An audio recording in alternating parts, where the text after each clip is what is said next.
Rock and roll. 11 points. We know this stuff wants to run. They got to run it. It's got to run. 11.3 and estimated was 10.7. And the stock market started to sell down. Good morning, good afternoon, and good evening. It's Doc here from North America. Just excited about the numbers. Always enjoying the math.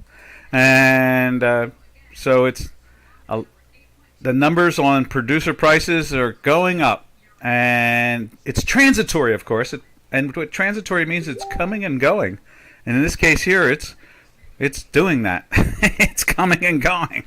Dear, oh my. You know, it just, to watch the amateurs try to govern is truly, interesting. I guess that's a good way of describing it. It's truly interesting to see them try to govern. There's nowhere to hide. They can't hide anymore. I mean, it went on for a long, long time. Hey, Robin! It went on a long, long time. There was an attempt to hide their philosophy and their ideas and blame everybody else.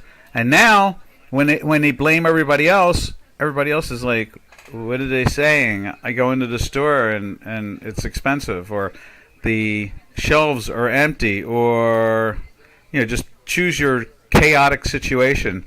It happens. It's there. So that is where we're really at the moment, is that they can't run and hide. All they can do is blame somebody else. Putin or, whoever. It doesn't really matter. Hey, George, good morning to you. It's just so much. It's so fascinating to watch it all play out. After all these years, all these decades, I myself am a political activist. I've been involved in politics a long, long time. It's a way of controlling my environment. And, and so I've watched them tell us stories. I've watched them pretend. I've watched the general population not pay attention. And now it's finally coming to that end that I've talked about for decades. The pendulum has swung so far in one direction that they can't run and hide from the math. Today, producer prices 0.6 higher than expected. CPI yesterday, same situation. It just goes on and on and on. And does it have really much of an effect? We've talked about that yesterday. Like, don't take it too serious. The markets are acting, especially the stock markets and equity markets and bond markets, are acting like as if something else is coming in a good way, not in a bad way. Something's coming in a good way, and it has that look to it all the time. And so what we're going through right now is like a caterpillar into a butterfly. We're the caterpillar now, and we're going to become that butterfly. And what it is the socialists in America will not be able to hide behind anything anymore. And that's really what we've been waiting for since the, I guess you could say, since the '68 convention. I was talking about that yesterday a little bit in Chicago. And we've been watching for it to come, and we saw Ronald Reagan bring it on and change the conversation again back to capitalism and free markets and free people. And now, another 40 years later, or 35 years later after Ronald Reagan, it's gotten to a point, where Trump policies are working really well, and those that have been removed are really hurting the economy. And so, to me, I see that in the trading every day. In other words, yesterday, I'm going to show you an example of what I'm talking about, and then we'll get to the business of business, and that is the markets itself. But when you look at, let's go there and open it up here. We talked about it yesterday. I'll explain it to you. And I'm going to also throw up the dollar index, just like we have on J4X. There you can see the dollar is very firm, up at its highs.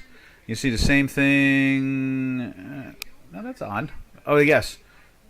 Oh, that's the S&P 500. And then let's take a look at the dollar index there.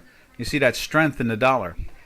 Well, what I'm talking about is yesterday I mentioned it. I've made it very clear here. I don't believe 1% means anything at all. And that's what I want to show you today. I said that to you yesterday when the stock market was down about 400 and some odd points. And I said, don't worry about it. If it's only down 1%, or 1.5, it doesn't really mean a lot. It has to be down like 3.5. That's what really reflects in a stock market. And I think that can be trend changing. And I think that's what it really comes down to. And so when we go over and look at the short-term trading of yesterday, and we'll take a look at the, let's go with the S&P 500 right there. And we'll fix it so that you can see it better. Let's see, I guess if I go with 1, it'll spit out more. There it is. And when I go with 2, oh, you know what I need to do is I probably need to fix the others too, because I was going back further. So that will go to 1 again. And that has 3, and that's probably what's freaking it out. There we are. There's 1 there. It fills in. And then let's fix the Dow. And there it is.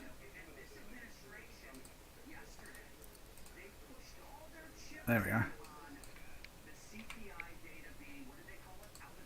Out of date. That's right. They used the CPI word. Yesterday, they called it out of date. That's what they said. Out of date. Oh, my goodness. Sometimes they... Yes. There we go. And this will fill in a few seconds. And what I want to show you is what happened yesterday.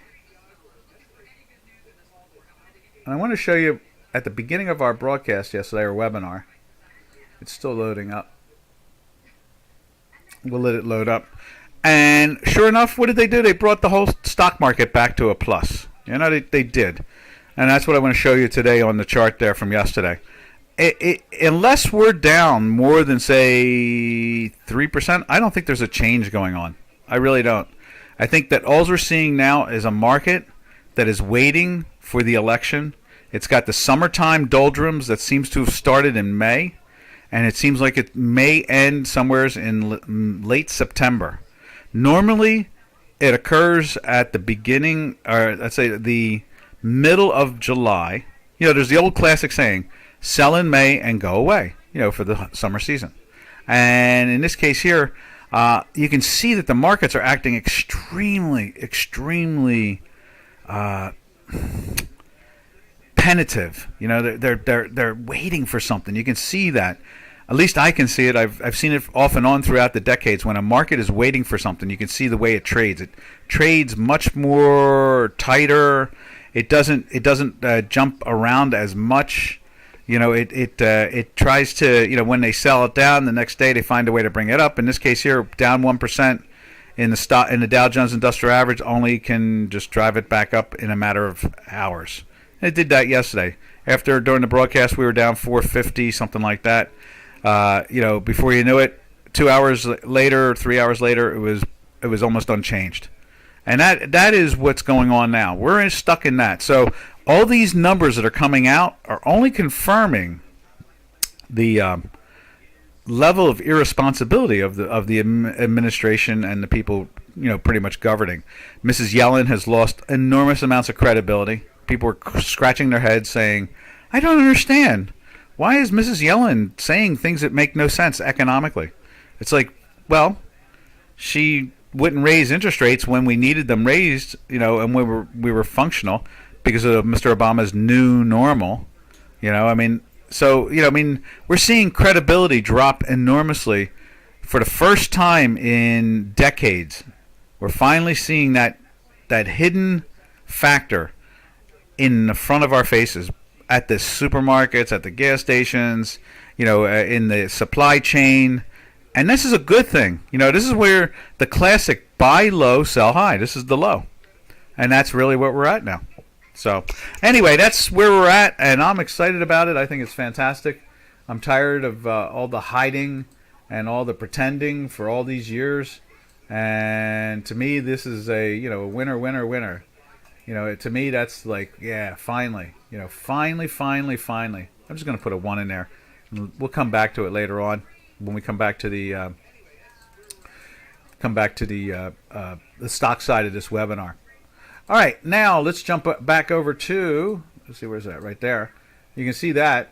I mean, the dollar is really strong. Money is obviously coming here for a couple different odd reasons, and then obviously we know that the metals complex is being sold off. Matter of fact, let's take a quick look at gold right now, just a general idea.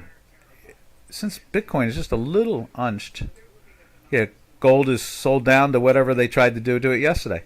They've knocked it down to the lows again. They have to. When institutions and funds buy things, they have to hedge them off. And in this case here, they need to sell metals because the currencies, they're long dollars, and they got to hedge that long dollar position or they get hurt.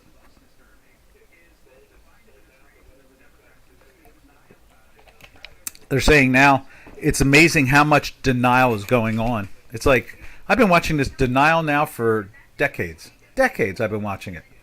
I remember when Jim Wright was Speaker of the House back in the 80s. He was selling books as Speaker that had like each chapter had anywhere from 1 to 3 words written on it. That's it. So in other words, he was selling the books by the pound. I mean, we've seen this going on for so long, and no one would talk about it. One year, the Wall Street Journal, which back then was a very responsible news source, referred to our Congress as the worst bunch since 1933 in Berlin. They did that twice in a year and a few months.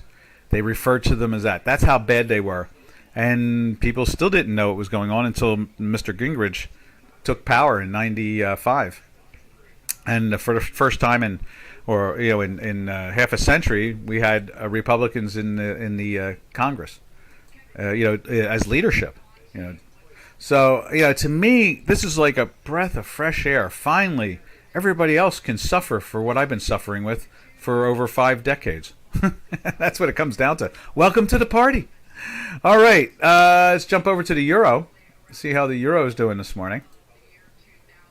Welcome to the party. Where's it at? Right there. There we go. And there's the euro dancing on the bottom again. The pressure's been on since the 106 area. We've been in a daily sell now from the 106 area and a weekly sell. So talk about, the success rate of the math itself is just always enjoyable. Now let's take a look at it on J4X, and you can see how well J4X tries to emulate and follow our pattern, which is nice. We use 2 different stochastics fighting against each other, and that's a fast and a slow. And we use Hinky ASCII bars to emulate, which has a 68% correlation to our red and green dots. So between those 3 things, it's a very efficient technical system. Right there, there we go. Look at all that red. And and again, I would have to assume people are trying to hedge that very strong dollar, and they need to. Fund managers are paid to make money. They're not paid to lose money. And so they're not going to, when they buy something, they're going to hedge the currency just as much as they're going to hedge the equity or the bond or whatever it is, or the currency or the commodity. They're going to use something to hedge it because their objective is to make money and outperform the indices. Okay, from there we go over to the cable. There's the cable. Cable doing the same thing. And that's been in a weekly sell for, 13 weeks or so now, since back in mid-April. And here we are in mid-July. So it's been a lot of pressure there on that product. And you can see the same thing. Right. Where's it at? Right there. GBP, there it is. Boom. And can you imagine they were saying yesterday that the CPI was just old, stale data? I would imagine next month it'll still be a negative. Even if it's unchanged, that'll still be negative. And so, stale? Amazing. But with PPI coming out way over, that's got to be a freak out right there, too, for the administration. As we take our sip of probiotics. All right. From there, we drift over to. We go to the what is it? Let's see what the Swiss is doing. We've skipped the Swiss the last couple of days. Let's check out the Swiss. Dollar Swiss pairs trade, right there. You can see that's been perking its way up, but see on J4X here, the green line has busted this. The fast stochastic has broken through the slow stochastic. You see the little volume is pressing down a little bit there. And let's check her out over on Chicago Quant. There it is. You can see it's holding up towards the firm part. You can see it's been in a daily buy since this low here. And that's another one. Winner, winner, chicken dinner, totally. Daily buy, weekly buy, it just keeps on carrying on. You know, it doesn't let go. I don't see it taking out the highs of the last couple months, but anything's possible.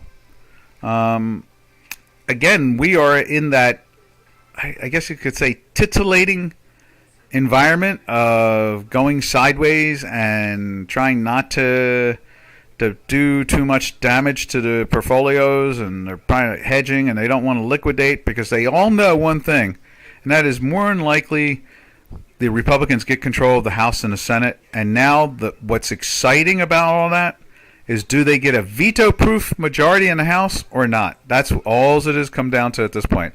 I myself think they're going to get that veto-proof by about 2 or 3 seats.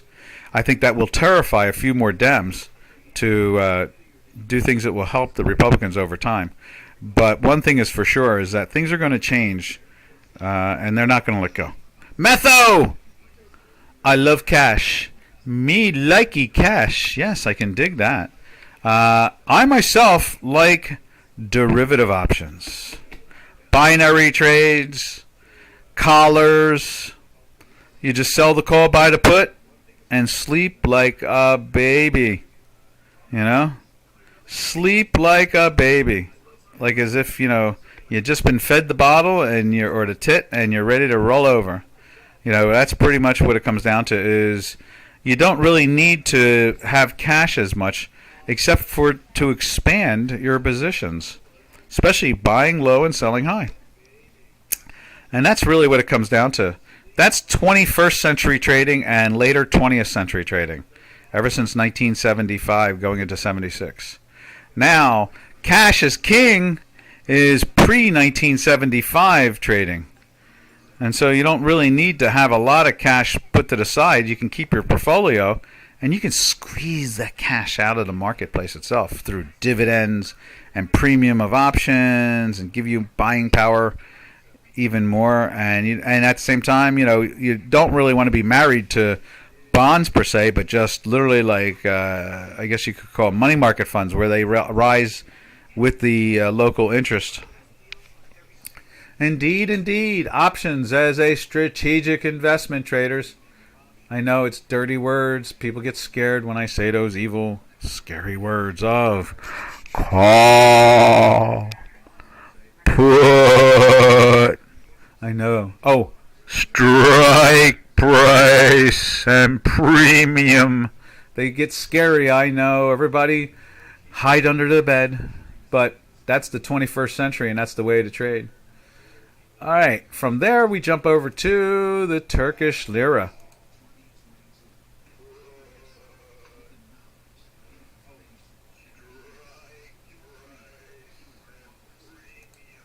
There we are. There's the Turkish lira. That's against the dollar Turkish lira. It's inching its way back up to that. I guess we can get rid of that rectangle too, just like we did yesterday in the euro Turkish lira. You see there's the high. 1750 now, dancing its way up slow and steadily. And we'll put that over on the J4X just to show you how well they match up. Right there we go. Lots of green, just like you see on our screen right there. Lots of green. And you can see that the fast and slow is at the top end of the range. So don't we all? I agree with you. Buy low, sell high. And then we used to say on the trading floor, get higher. Buy low, sell high, get high. Get higher. and the end result is that with the potential of hedging your portfolios and not having to liquidate, it opens the doorway for dollar cost averaging. You can take that premium that you get from the puts and buy more. That's another thing too. Imagine you sell the collar. That means you're selling a call, you're long gold, you sell the call, you buy the put, and then the product goes down in value, and you take the money you made in the put and the premium that you have in the call, and you buy more. You dollar cost average with the market's money. Back in the old days, they used to say, use the house's money, like when you're at a casino. You wanted to win and use the house's money. And in markets, using the options correctly, you can use the house's money. That's how that works. The lower the better, exactly. Puts all the money you lose in your sitting position goes into the puts. And then you can sell those puts, buy other puts, adjust them, still protect your portfolio, and at the same time, take that cash and buy more at a lower price. Use the house's money.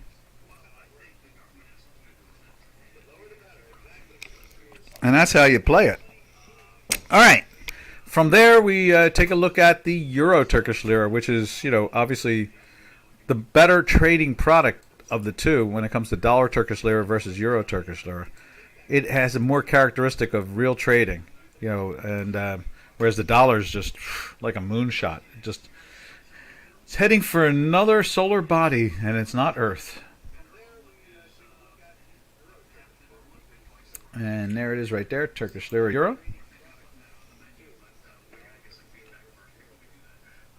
And that's where it is right there. You can see that kind of odd bottom that's going on. It hasn't been able to really, do anything but kind of stumble.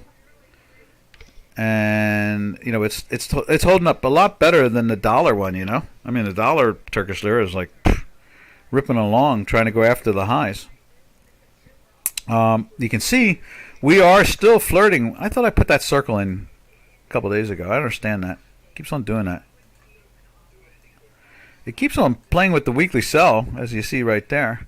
And we are trying to climb up into the daily buy today, so that's pretty cool. Did it miss it yesterday?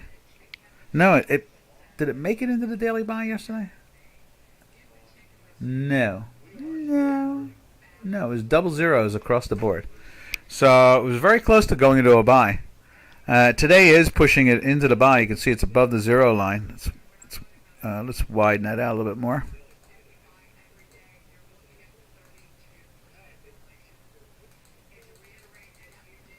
You can see it right there. It's pushing along with zeros here. It's there, and this is still dancing with the sell. And I don't think that the product has real push at this point. I think looking at an economic stalemate. Again, they're waiting to see if we get the super majority that I think is potentially there.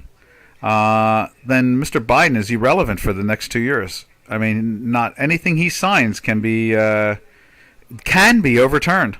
Any executive order or anything he does to almost 100% chance he can be overturned. It'll be like European parliamentary type of situation where the leading party has full control of all the power. The only thing left for him to do is some federal stuff, like commanding the being commander in chief of the army, and after that he's on vacation for 2 years, which is typical for Biden anyway. All right, from there we jump over to the Canadian. Right there, there's CAD. Woo! Look at that spike. I guess oil is dropping again. Let's run over to J4X and see what the oil is doing, and then we'll jump up to the. Let's see, there it is. There's Brent, and it's getting pushed down too. And let's get Canadian up on there now, like so. There's Canadian, and let's take a look at it through the eyes of crude. It's just down a little bit. It did make a new low today. You can see that. Pressure is on there. Maybe they're anticipating the Canadian running like that. Maybe they're anticipating that Saudi Arabia will give Biden like 250,000 barrels or something like that. Some token type of thing. With the King of America, or I guess the Emperor of America coming to visit you. You got to give him some type of token. Maybe that's what they'll do. So we're going to try to give you an extra 250,000 barrels a day. Something like that. Anything's possible. We'll see.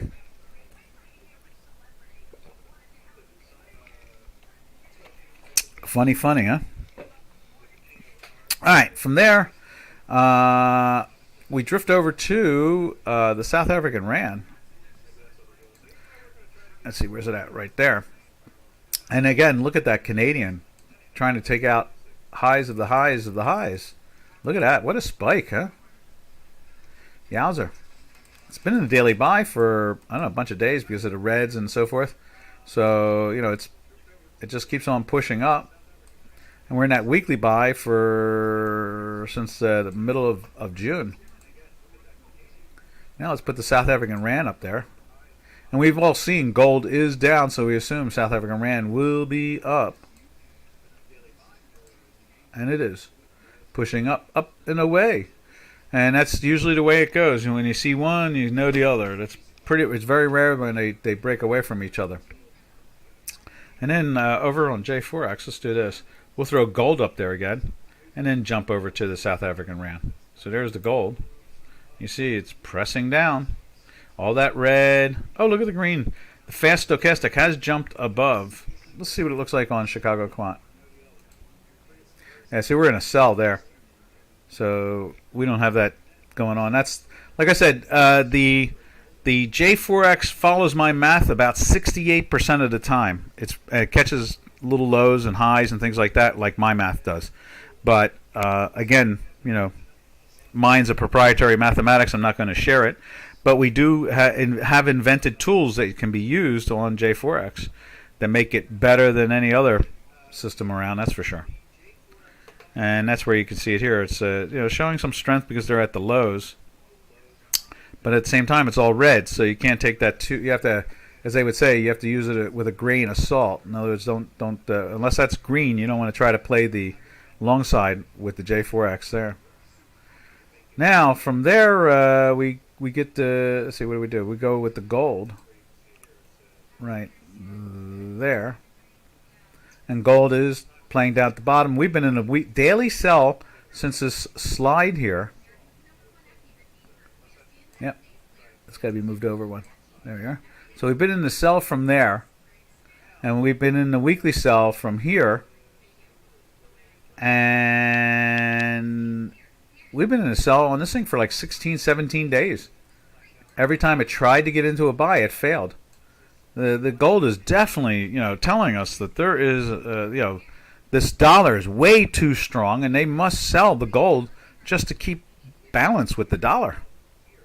Now, what's curious is that we've seen commodities across the planet really drop off nicely. Still, on average, like corn, soybeans, wheat, and rice, and so forth. All these grains and animals like hogs and cattle and eggs, all still are up about 25-30% for the year. Even with a 12% drop, they were up pretty high. They were pretty aggressive. There was a lot of pressure on the upside. So we're really seeing that, dance go on. From there, let's see. What's next? Let's go and check out the Japanese yen.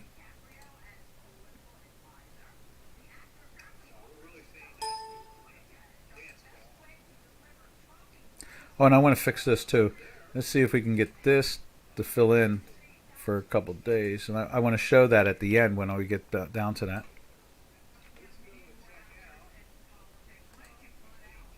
Oh, good. It filled right in. All right, so now let's jump over to the yen. Yen. Yesterday was flying high. Still flying high. Through the 39s now. And that has caught. The weekly caught that whole move with no problem. The daily, each time I threw it into a daily buy, it was a winner chicken dinner. I mean, that was the first winner chicken dinner right in here.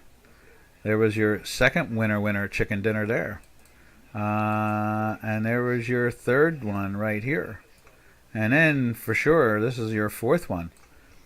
So, it's been very good.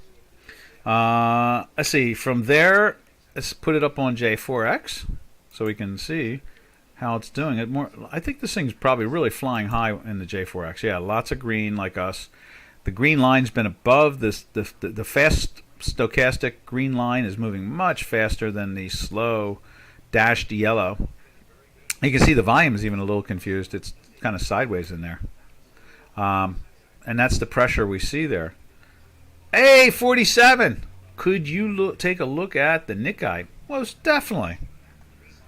Let's do this. Let's finish off the peso, and then we'll go right into the stock indices. How's that sound? So here's a quick look at the our southern border, and that's been doing the same thing. It's rising up very nicely, and same thing here. And now what we're going to do is we're going to go look at what 47 is interested in, and that is in the Nikkei. You can see it right there. There's J4X with the Mexican peso. All right, now from there we go to it. There's the Nikkei. Where are you, Nikkei? Nikkei. There it is right there. And let's put it up on the screen here.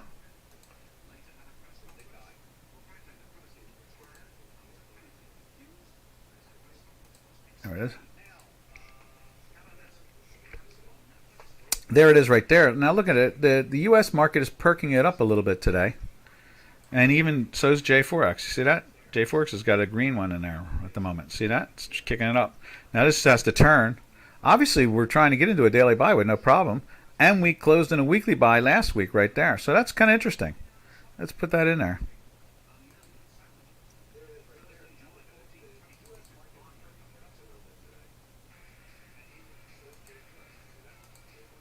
There it is. So it closed last week in a buy. And it's just getting back to it. What a drag that is. You can see it. It went into the daily buy right here. And I wonder if we can... Oh, I know. Let's go to 3. There, that's better.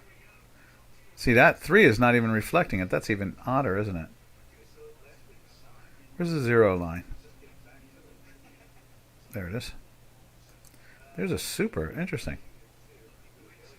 And it's still not doing it. Whereas on that one... There we are. I wonder why Gasline Super 3.5 is this. That's odd, isn't it? I'm a little confused by that, but you can see it's been over it right there. You know, it's above it. And it closed, I guess, what was that? That's Monday? Yeah, that's Monday. So it closed in it last week, and it was in a daily buy from here. So it was a quick little jump there. And it's not very pretty. This is really sloppy and just barely making any money, or if not at all, it's losing money. Solely because, went into the buy in here on the daily. Where's it at? Right there. Went into the daily buy here on the close of that one, and it climbed up, and we were over this all week. I think that's how that worked. And then it slammed it on Monday. Was that Monday? No, it was Tuesday. They slammed it on Tuesday, and now it's trying to climb back up again. So it's really mixed up. And again, this is, I guess what they do is, this is U.S. trading, so you get all kinds of sloppy action out of it. But that's the truth of it at the moment. I mean, they can't complain when it went into the sell here on the daily sell. It was a great win. Unfortunately, right now, it's been sloppy. It was in a sell here and went into a buy. You knew not to be long. Unfortunately, I mean, you knew not to be short. But, unless you're trading the options, you don't want to be long. And then you get back into the sell. I guess it's this one right there. So that one goes into the sell. That one you can be short for, and that's a win. And now it goes into the buy here. You can't be long. And now you can be long at the end of this. And now, it's fighting its way back up. That's about it. That's all you can really say is it's trying to get into that buy again. And it's holding on to the weekly. So I guess it's trying to tell us that be long or be wrong in the end, and that's the name of the game, and that's why we always like the options more. From there, we go over to the stock indices. Let's do the stock indices. There's the S&P 500 for you. Now that's been in the sell, all the way since back in here, and it's done the same warning as I guess the Nikkei did. Same thing here, except for it's much smoother, and the sell was okay, and it's doing it again here now. It's got you short from there. It's in the weekly sell. So, again, I think that this, and when we scrunch it, let's scrunch it up a little bit. Overall, I really think this thing is just trying to slowly gravitate sideways in here till basically up into here. I really think it's just going to zigzag like this. Maybe make another new low and then, kind of find itself in this range here in the 37s or 36s. And then the election noise will start to kick in going in through September, when the money there are organizations that the funds take political data from, and the media won't talk about it if it doesn't fit their narrative. And so if you're not hearing a lot from the U.S. media about the midterm election, it just tells you how bad it's going to be for the Democrats. When they have polls, they can tell you that it's good. And what they will do is they'll tell you all the way up until like literally 2 weeks or a week before the election. They'll tell us that it's going to be a mixed time. Maybe Republicans could do a lot better than people think. They'll make all kinds of strange stories up when in fact that the Democrats are going to get crushed, literally crushed.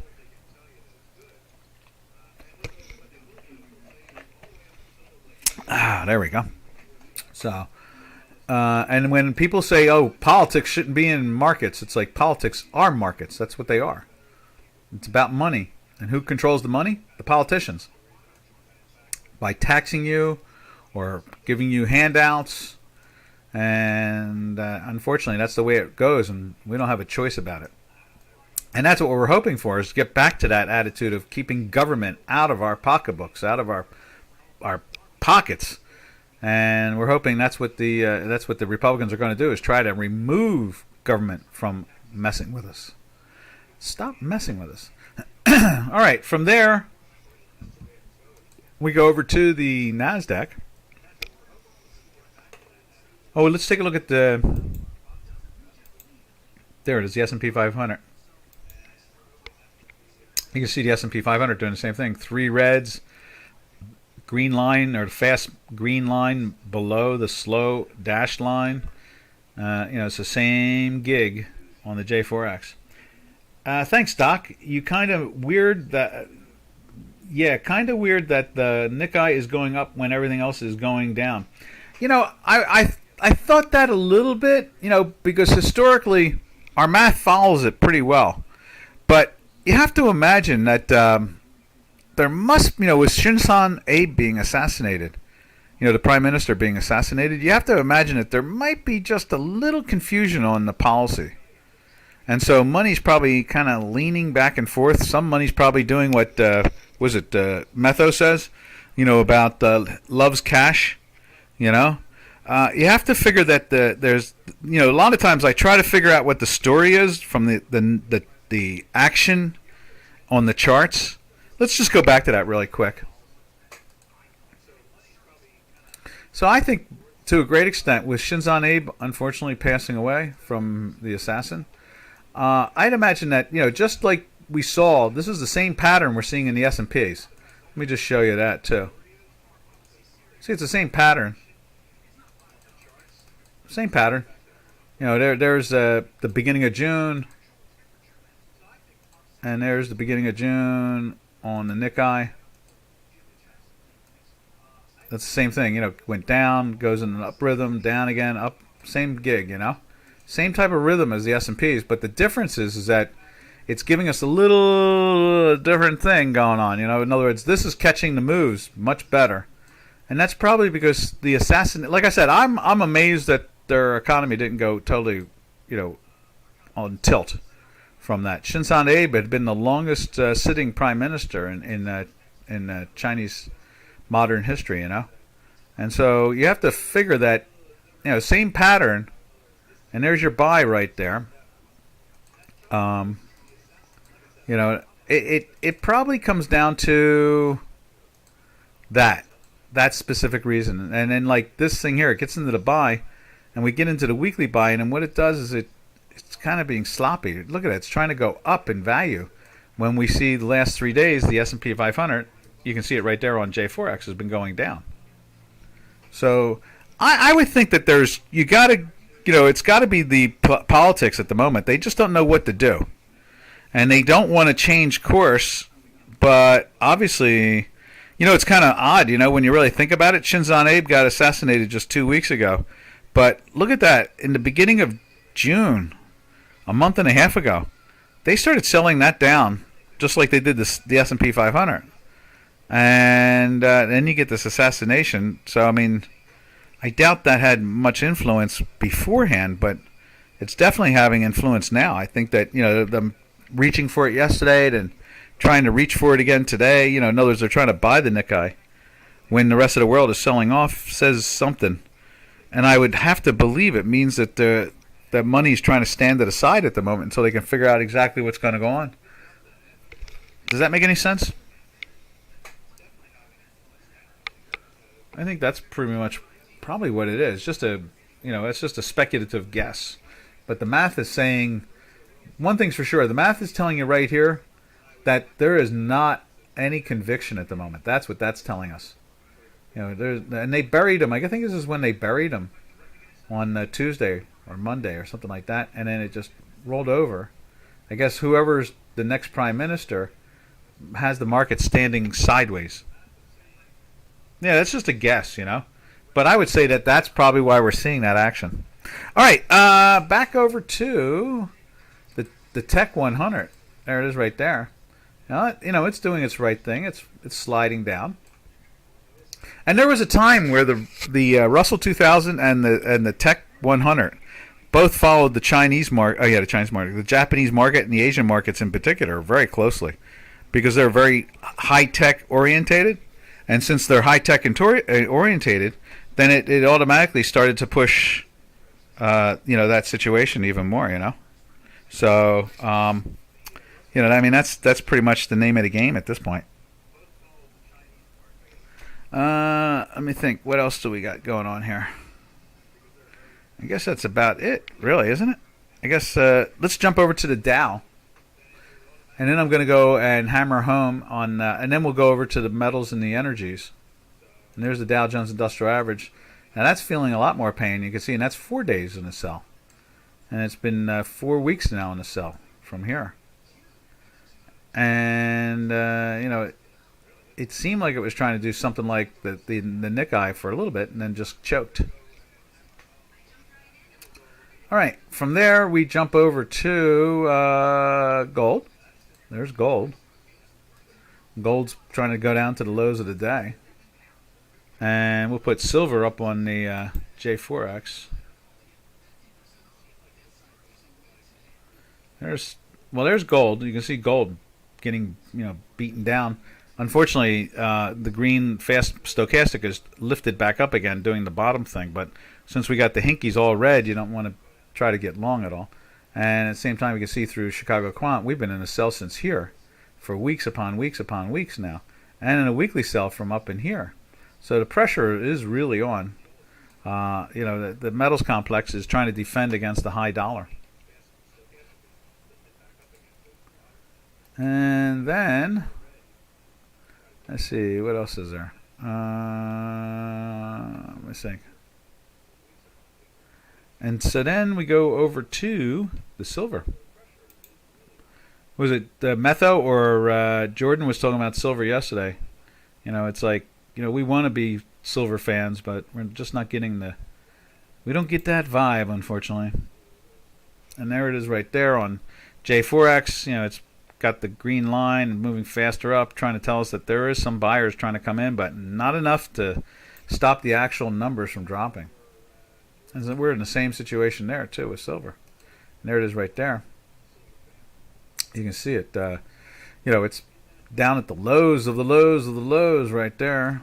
And Robin saw some good work trying to build the bottom We just kept on saying, let's get a daily buy out of this baby, and it's like, yeah, step up and buy more. But unfortunately, this thing only seems to know how to be down over the last 13 weeks or so. It's only been in a weekly buy, as you can see there, once, and then went right back into the weekly sell. And now they're taking out new lows and fooling around with the 18, heading for 17. And as we said yesterday, chances are we're going to see, this product will probably have a range of something odd like, 12 or 13 to 26 now over the next year and a half, something like that. And I think, once we see the dollar start to finally turn, and that's the thing. Watch. We watch our dollar index. We watch our math, and as long as the dollar keeps on acting strong, we don't have much of a choice. I don't know if it'll be 30, but I would think it will get up and could get back up to 26. I would think that for sure. And the logic behind my thought. This is just my opinion watching the math and the politics, is that I think that we're going to get that super majority, or we're going to get very close, and it's going to really stop a lot of this shenanigans that's going on. And then it's going to be 2 years of we can't get this done because of the what's left over of Mr. Biden, and we need to get more done. Mr. Biden is a perfect advertisement for why not to elect Democrats. They're really having a hard time electing Democrats for the last couple of years. So, as you can see here, silver is showing a lot of pain on the downside. Yeah, 26 is okay. I agree, especially when it's at 18 now. Definitely. But I could see that. I could see that range, and that's what I'm just looking at the range. Let me just tighten it up for you. But that's what I'm really thinking. I think it's got to do with the range here. I think that, it'll get it back to the top of this range after being extreme and breaking the range. I think that's really what it comes down to. That's what I'm just thinking. It'll get back to it, especially with a responsible political structure, that's what it really comes down to, is just having responsible people again in government. They have no business people at all in government. Everybody's like a professor or a political entity of some form. They have nobody that's been in business. Trump had everybody that was in business. Wilbur, I forget Wilbur's last name. Kudlow. They were all in business. They'd all written, had companies. I'm trying to think who else was in there. It just went on and on. Mnuchin, I'm trying to think. Was it McMahon? They were just, everybody had businesses, and they'd been in business, and they'd been very successful at business, and it was like, wow, now they just have a bunch of philosophical people. The lower the better this year, the higher the better next year. That's exactly it. Buy low, sell high. That's exactly it. All right, from there we go over to the copper, which is doing the same thing as like the metals market. Look at this. Copper is going to go threaten $3. Can you imagine that? I couldn't. Now it's just like it's dropped from 450 to almost down to 320 in like no time at all. And we went into the weekly sell in the week of like where it was trading in the 420s. It's down a whole dollar now. After 5 weeks, we're just gliding down, and the sells have been wonderful. And the daily sells have been great, all three of them. And now from there we slide over to where do we go from here? We go to let's see. We did copper, we did silver, and we did gold. Oh, we go over to the energy. So there's crude oil down at the lows of the day. And that's what the South African Rand was showing us, that there is issues there. No, it was Canadian. I'm sorry, not South African Rand. Canadian. Canadian had ripped on the upside there. And let's see, go back to J4X and look at the Brent. Brent's doing the same thing. Smack-a-doodle. It's getting smack-a-doodled. And you can see, the green lines underneath. The fast is underneath the slow. The pressure is on. And then we go to the back month, and just check out what's going on back there. And it's probably pierced to 90 with no problem. Yeah, it's at 88.30 now, a back month. So that's good stuff, you know. It won't really help PPI and CPI too much, but it will help in the sense that, you know, it'll slow down the increase. That's it. It's still going to increase. Let's see. In German we say Planwirtschaft. Cool. And what does that mean? Buy low, sell high? Is that what that is? Buy low, sell high? Let's see. From the oil, we go over to natural gas, and there's the U.S. natural gas. It unfortunately is lifting up a little bit. I did see where Germany signed a contract to move away from Russian coal, so that's good. The Green Party is devastated. They don't know what to do at this point. They've been so wrong for so many decades now, leading us down a strange path, you know. The stat make the deals. Yeah. I like that. State makes the deals. Yeah. That's it. It's true. It's unfortunate. That's what we're hoping that we're going to get away from again. We hate it when it does it here. Now let's look at the nat gas in Europe right now. It's probably still in the 28s, if not heading for 29, which is a little sad. Let's see. Where's that? The gas. Gas. National Grid, that's Britain. That's not there. It's in here somewhere. Where's the nat gas that we look at here in euros? That's it right there. Wow, look at that. I would have thought it would be heading for 29. I'm surprised. I am really surprised. That is surprising me. So, I mean, which is, you know, classic, of course, in the sense that they signed that the Germans are showing that they can move away from things that hurt the economy, and that's really a good thing. All right, from there that pretty much wraps us up, doesn't it? That does. That wraps us up. And I guess we have to come up with a. Let's see. Oh, let's go back to the S&P. I want to show you what they did yesterday. I remember saying to everybody, you know, here, don't worry about it. It means nothing. All right, this is where the news came out. We're going to show you where the news came out yesterday, the CPI. Let's see, where is it at? Okay, so there is, let's see, let me put my glasses on because the numbers look a little small. I know the glasses are around here somewhere. Where are your glasses? Oh, there they are. All right, so here the CPI. We're going to show you the spot where the CPI came out yesterday. And, you know, I was being cavalier as usual because, you know, me being me. All right, so here it is. Oh, yeah, I guess that's not it. It's getting closer. There it is. We'll see it in a second. There it is. So this is where the news came out. We're going to make this like white and make it big and thick, like so. Okay, so this is where the news came out, right there. All right? And I said, don't worry about it, because, I mean, this is like a minute and 31 seconds afterwards. I mean, they crushed it. This is like 3 minutes later. It's down at the lows. There's 16 minutes later, they make the low of the day. And I'm saying during the webinar, don't worry about it, because more than likely, they're going to find a way. Now, let's put a line in there, and I'll show you. Right there, like that, okay? So I'm saying, don't worry about it. You know, don't be surprised you don't find it back to plus or something like that. And you can see it's not piercing that line yet. And I haven't done it this way before, but look at it. It didn't come back there. And then, let's see. Now, let me go back and show you again. There's a line way underneath there at those lows. Right there, see it?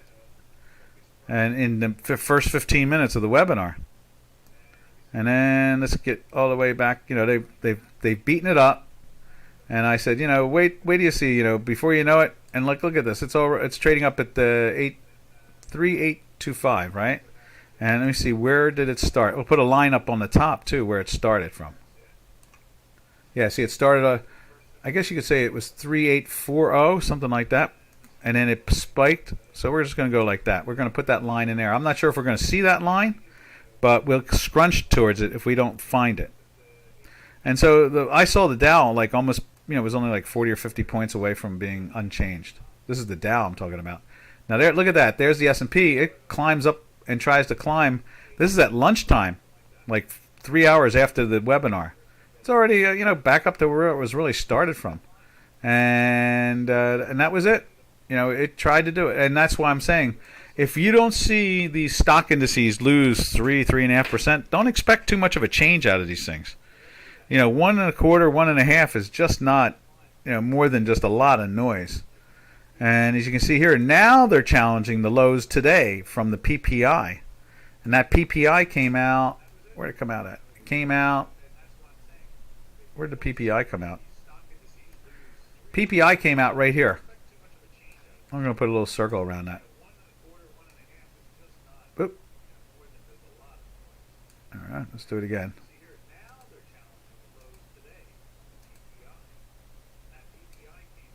Right there. That's where the PPI came out. Right there. I guess it's right there. Is that it? Yeah, right there where that circle ended.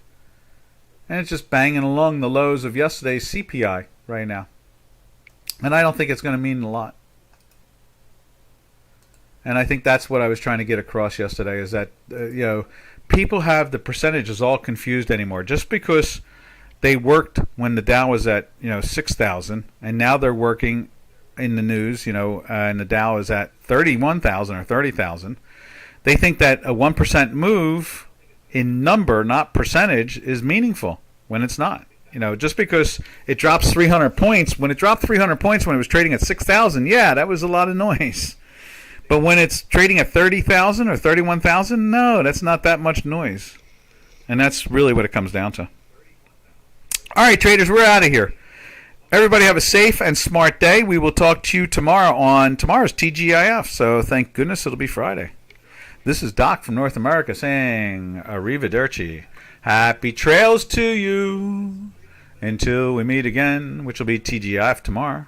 Happy trails to you, to our trading friends. Later, traders.